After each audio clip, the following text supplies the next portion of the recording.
Hey, and welcome to Lemon Drops, brought to you by the Smoky Lemon crew. Well, we're talking branding, marketing, and everything in between. So grab a coffee, sit back, and let's drop in. Welcome to our next instalment of Lemon Drops, and today we've got a special guest in our podcast studio with us. We have Lisa Lowe. Hi. Now, Lisa is the Mayor's PA here for the New Plymouth District Council, Mayor Neil Holdham, but you're also Head of Admin NZ. Taranaki. Yes. Yeah. Okay. And so Administration Professionals Day is coming up, which is a very important day to acknowledge. It is, and it's a worldwide celebration. So it's not just New Zealand, and it's celebrated throughout the entire world, all on the same day. Because, like, a workplace is not a workplace without someone doing admin, right? No. It's crucial. It is. Yeah. And so for someone that has been the Mayor's PA for not just Neil Holdham, the current Mayor's stint, whoever the Mayor is, you become the PA as such. Yes. Yeah. So who have you, which Mayors have you PA'd for? So I originally got the role in 2015, and Andrew Judd was Mayor at that point, and was EA for him for about 16 months, I believe. And then, Neil came in as Mayor, and it's been that way ever since. So is it different when you have a new person come in and you have to learn how they like things? And yeah, I imagine it is. I've been quite lucky in that I've been so consistent with Neil. The one thing I did when he was elected was I did give him a call the day that we found out, and did just say, I'm Lisa, I'm your EA, and this is my number. See you Monday. Oh, brilliant. Kind of thing, which is something I hadn't done, obviously, before. And I think that really set the tone nice. for sort of here I am, and sort of put a friendly spin on things. Yeah. And it was that way, sort of moving forward, just nice and comfortable. Oh, brilliant. Yeah. So how has your role evolved since you started as the Mayor's EA? So when I first started, it was quite intimidating coming into the role of working for the Mayor. Sure. But you very quickly realise that it's an EA management role just as any other. So it was a matter of finding your feet, finding what worked, what didn't work, and then sort of getting into that groove. And then with the change of Mayor, it was just as you would with any other sort of role, you sit down and work out what works best. So if you take the diary management side of things, the ensuring that you're there where you need to be, all of those things, how my particular role has evolved, having worked for the same person for 9 years. Yes. It's just over the last probably 18 months to 2 years, I feel it's taken more of a strategic focus. Right. Some of that's come from me, some of that's come from the role. So it's about finding the gaps, stepping into the gaps, determining where it is that you want to go and how you can utilise what's in front of you to be able to actually move forward within your own career, because, administration is a career. Yes. Many people think it's not, but it's a huge career, like what we just touched on before. Like a workplace would not exist without someone doing admin or EA or whatever. Yeah. Yeah. And I think talking about involvement within the role, it's, if you think back to, way back when, and you had your typing pools and different things, and then you created the administrative roles that included reception or just general administration. But now I think it's evolved so much that it's everything. It's project management, it's event coordination, it's those strategic focuses, being the voice of your manager as well, depending on the administrative role that you've got. And having the autonomy to actually run with your decisions, which sort of brings in that executive sort of area where you might like to be able to go. Having the confidence to know I can make these decisions. Yeah. Oh, can you make council decisions? No. So Administrative Professionals Day this year, the theme is the power of adaptability and thriving in a dynamic administrative landscape. It's quite wordy, isn't it? Yeah. So how does your role reflect this year's theme of adaptability? I think that most admin roles require a certain amount of resilience. And one of the things that we find is when it's just so ever-changing. Things are changing outside into the business. Things are changing from the inside out. And I think you need to be able to move with that and adjust with that. Yes. COVID was a really good example of how administrators and managers needed to adjust their way of thinking. How do you actually manage someone when you don't see them? That's right. Did you get to see him in his jammies on the street? No, thankfully. But there was, so one of the things that we did was came up with a way to ensure that I wasn't bombarding with email questions. He was getting the right information that he needed. So it was a matter of actually, at the end of the day, we'd have a wrap up. And I would send that through, and it would be, he would then come back and go, yes, no, yes, no, yes, no, whatever it may be. And those would all be actioned. And so that's how we got through lockdown. Yeah, that's a great adaptability example. How we worked. Yeah. It just limited the noise because the level of emails, online meetings, all that sort of stuff just ramped up. Because you'd be like, well, it's not like they're out anywhere, they'll be at home. No, but they still continued, people still continued working. So you still had to have those important meetings, discussions, whatever it may be that was the issue of the time, and be able to resolve those. And as council, like, there would have been more things you had to consider than your average office working from home, like as far as how we're going to manage things around town and, with the lockdown. So I think, if you remove my role and you're looking at, the administrative services of the council, all of those staff still had to process consents. They still had to do all of those compliance type issues and find a way around that. And it was something that, council was amazing at in providing the resources for us to be able to do those roles from home. Yay for council.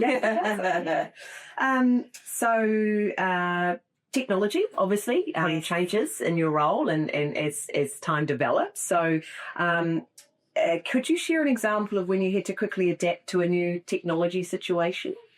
So there's actually two. So one from COVID is when Zoom suddenly became the be all and end all of how we were going to work ourselves. So it was a matter of being able to have those licenses, get everybody on, have ensure that we had enough capacity to take people, run those meetings, record those meetings, all that sort of stuff. So when that form of technology came in, it was different and it was quick. It was adapt or we just get left behind. Keep up.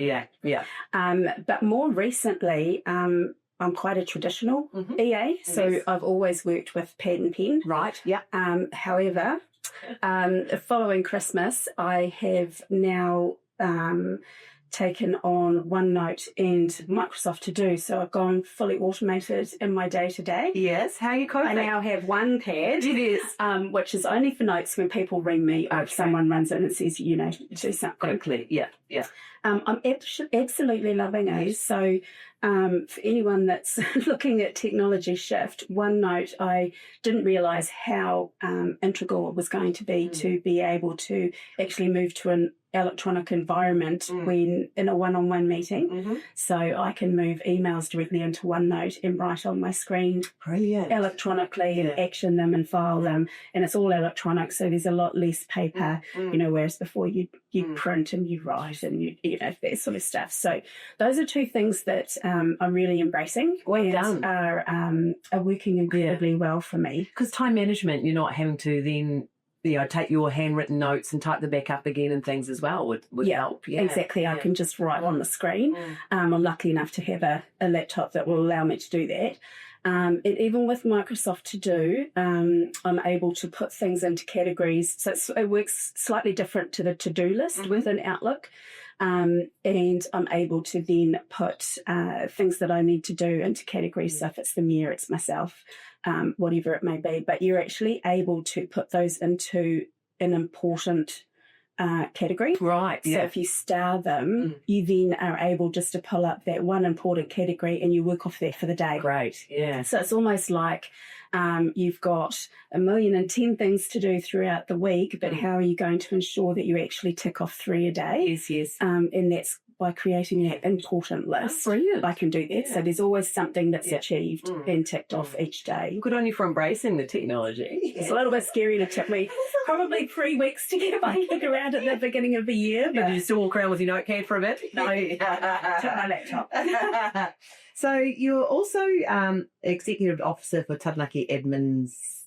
Yes. Yeah. So how do you promote like professional development and adaptability among the administrative professionals? Yeah, we so Taranaki do we meet bi-monthly. So we have a small membership of about 30 people. And we, as a committee, when I say we, there's myself and some colleagues, fellow EAs, have put together a working committee that puts events and professional development together for the benefit of our members. And that could be anything from a networking event to any sort of professional development, so difficult conversations, bullying. I was really surprised how much bullying still comes up as a subject matter. Okay. Especially in today's age. So the EA being bullied, or a staff member coming to them with an issue? No, the administrators finding themselves in a management administrative bullying situation. Wow, interesting. So what we do from a national level is provide a means for our local administrators to come together and support that. What admins do from a national level is provide webinars once a month, which go over similar topics. So whether it's, most recently it was one on resilience, which was all about just the adaptability, which is the theme, firstly, but adapting to current situations. And there is so much uncertainty going on at the moment with restructures. All those sorts of things are happening right throughout New Zealand. And how do we actually build ourselves up to overcome that and turn it into something that just becomes an embracing new change rather than a devastating... Like the loss. That's correct, and that's actually how I got my job at the council in 2015. It was I had been made redundant. And applied for that role thinking absolutely not, I'll never get that. And was successful, but it actually took a friend of mine to threaten to put my application in for me. They believed in you, but you didn't. I did not. No. So, that side of things has just, that confidence just builds and builds and builds. And that's one of the things that admins does, is provide that professional development. And I think it's important to note that admins is fully voluntary. Right. So the people that come together and provide these opportunities are members, so by members, for members, and all giving voluntary time, which is right from the board, the New Zealand board, right through to the regional, like myself, and go to committee. The passion there in wanting to make sure other administrators succeed and you can make smooth paths for them. Yeah, and believing in ourselves. It's incredibly difficult to convince an administrator to spend the minimal fee on themselves. Investing. And investing in themselves, whereas a lot of our management, especially being engineers and things in Taranaki, their professional body memberships are expensive. Yes. And we struggle with $160. So it's believing in yourself, and that's pretty much where admins comes from and what we like to promote. Knowing your worth. Yep, absolutely. You are worthy. Yeah. So the future of administrative work, what skills do you think will be most crucial for success in like dynamic landscapes and things? I think there's a big threat with AI at the moment. However, I don't think that AI can replace the one-on-one or one-to-a-team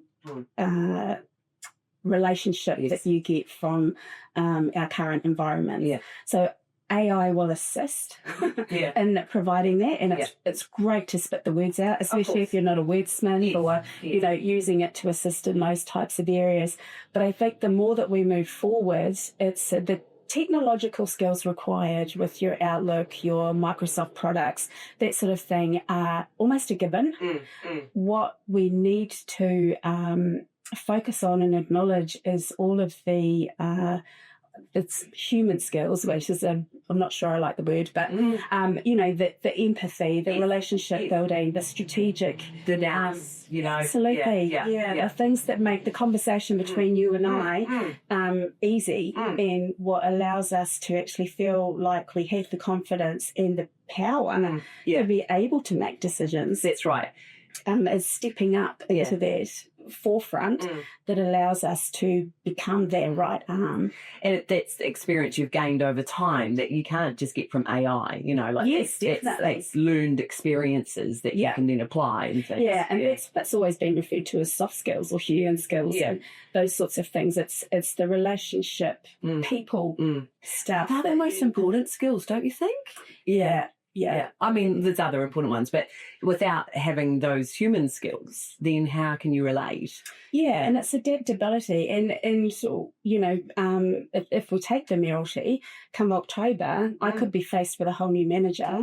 So what do I need to do to prepare myself for that? Because it will be incredibly different if it occurs. After 9 years. After 9 years, to then have to form that relationship. How am I going to sit down and work that out with that person? Yes. So I think just being confident and having the ability to form those relationships and that working environment for the better of the two of you is so crucial. Yeah. Or a team. Yeah. Be a team. Yeah, that's right. Yeah. And there's always the chance of every 3 years of a freshening up for you with manager as such, I guess. Yeah. So that's a very real thing. Yeah. And like I said before, I've been incredibly lucky to have that consistency for the 9 years. And I think we were talking about how it's evolved. Some of the things that I've done within my role have been integral in that growth. Yes, yeah. So my relationships with ministerial officers, my relationships with key stakeholders, that sort of thing, I think has played a really important part in how I'm able to deliver any requests that are put upon me, having those contacts. And it's even the contacts throughout Taranaki. So, there's a group of amazing EAs, industry-based, and we catch up, and it's that network. And then, I've got my own network of there's 6 amazing, most fabulous EAs that work at council. We are a team, we're a family, we all work together. So we know that we've got each other's backs and are able to actually, cover for each other, assist each other, help each other. Yeah. It's those sorts of things that make that working environment bearable. Yeah, absolutely. Successful. Yeah, as a team. Yeah. Absolutely. Yeah.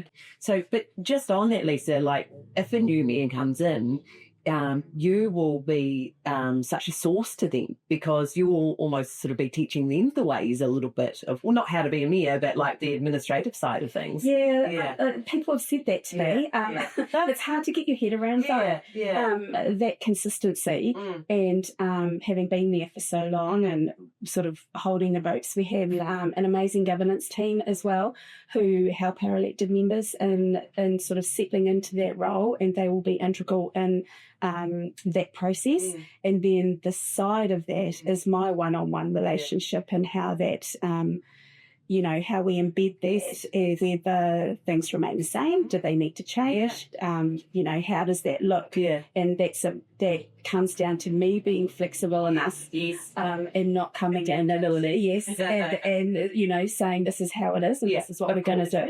It will be a discussion. And I feel like you'd be an asset fitting to lean on though, because I hope so. I hope so.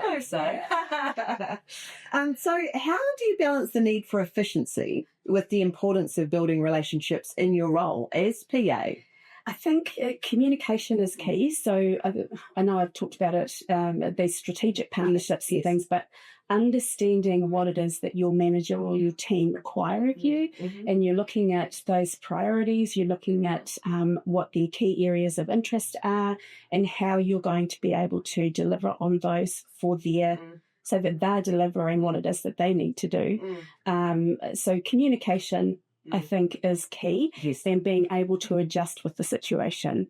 So just ensuring that you're across those needs, ensuring that you're able to adapt at the drop of a hat, and not being so entrenched in what you do that there isn't any level of flexibility there. And often things can change. You know, we had the Prime Minister visiting when the mosque attacks. That's right. Yes. So, you know, I was all set up for a morning tea. and that all changed. Yes, of course. You know, we ended up with different people, and it was, you know, so there's all sorts of situations where you have to ensure that you can be adaptable for the and for unforeseen circumstances, right? Because you could plan that to a T, but there's there's always that variable that could go wrong. There's always something. All right. Well, and our final question, as we celebrate Administrative Professionals Day for 2025, what message would you like to share with your fellow admin professionals about thriving in a changing work environment? I think one of the things that I find that we do as administrators is use the word just. I'm just the administrator, I'm just the EA, I'm just the PA. I think this year when we talk about adaptability and there's so much change going on, I would like us to know that and put our faith that this is a career. Of course. It's an important career. Yeah. And it's not one that's taken lightly because it's not easy. No, it's not. You know, you are in a responsive role, and you have to have the courage to be able to put yourself first as well as deliver on what it is that you need to do. And I think this year I'd really like us to see administrators believing in their own value. Yeah, which is surprising we don't yet. We don't, but as a profession, we help others. Yeah, true. So part of your role. It's very difficult. Yeah. Like I said, even just about becoming a member, believing that you should be part of a professional organisation, is realising that we are just as important as a profession and have to believe in what we do. And I tell you what, the people that you are EAs for, I bet they believe in you. I would hope so. Yeah, I'd like to hope so. Yeah. It's probably very rare we ask them. Yeah. In terms of feedback, we probably we may get it one-on-one, but it's difficult to feel it because it's not something that you necessarily look for. Because you're just constantly doing things for them as such. Yeah, and I think feedback's always nice. Yes, it is. But everything's so fast-paced, Yeah. especially if you're the EA, the administrator role. It's often fighting fires one after the other, and then you've forgotten that you did that in the first place. So by the time they kind of say thank you, you've forgotten. Yeah, true. I think just believing in ourselves, believing in our profession, in our career. So important. Definitely. Well, we very much value you. Thank you for keeping our mayor in check. It's been a pleasure. Yeah. I love working for him. I love my role. That's really cool. And so nice that you're able to say that you love your job. You know, it's important. Yeah, because, well, we spend a good portion of our day there every day, right? We do. Yeah. That's a long time. Yeah. Well, thank you so much for coming on to this episode of our podcast. And if people wanted to know a bit more about admins, how do they go about that? They can go onto our website, which is admins.org.nz, and there is also a Taranaki Facebook page, which is Admins Taranaki, and obviously we have lovely Anna, coming in to be our guest speaker on the 16th of April for our Admin Professionals Day celebration, which is taking place a week early because Anzac and Easter fall sort of between either side of the actual day. So we're doing it a week early. Yes, a resilience talk, setbacks to comebacks. Yes, to comebacks. Yeah, awesome. And so relevant. Very. So relevant at the moment. With, tough times everywhere. There's been so many people restructured out of roles and things. Yes, and it's that pivot. It's how do you pivot? Yeah, and how do you make, like I said, how do you change that into, or morph that into a challenge rather than a, sort of a negative change. Yeah. I think the hurt or the pain will sit there, but you don't have to listen to it all the time.